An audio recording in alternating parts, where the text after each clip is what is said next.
कहानी जो दिल को छू जाए। एक कपल को शादी के 11 साल बाद एक लड़का हुआ। बहुत ही प्रेमी थे और उनका लड़का उनकी आंखों का तारा था।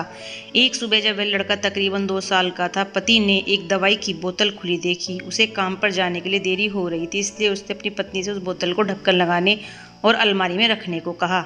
लड़के की मम्मी रसोई घर में तल्लीन थी, वो ये बात पूरी तरह से भूल गई थी। लड़के ने वो बोतल देखी और खेलने के इरादे से उस बोतल की ओर गया। बोतल के कलर ने उसे मोह लिया था, इसलिए उसने उसमें की दवाई पूरी पी ली थी। उस दवाई की छोटे बच्चों को छोटी सी मात्रा भी जहरीली हो सकती थी।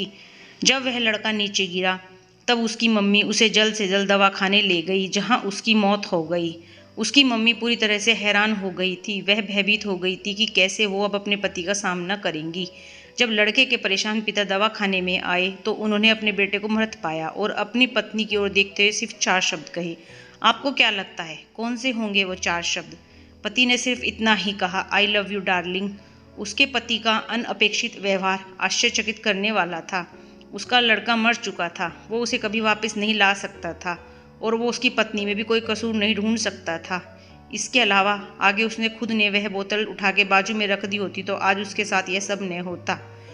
वो किसी पर भी आरोप नहीं लगा सकता था। उसकी पत्नी ने भी उनका इकलौता बेटा खो दिया था। उस समय उसे सिर्फ अपने पति से सहानुभूति और दिलासा चाहिए थी और यही उसके पति ने उस समय उसे दिया।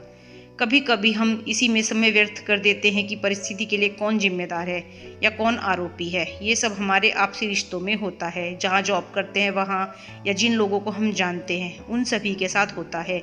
और परिस्थिति के आवेश में आकर हम अपने रिश्तों को भूल जाते हैं और एक दूसरे का सहारा बनने के बजाय एक दूसरे पर आरोप लगाते हैं। कुछ भी हो जाए, हम उस व्यक्ति को कभी भी नहीं भूल सकते जिसे हम प्रेम करते हैं। इसलिए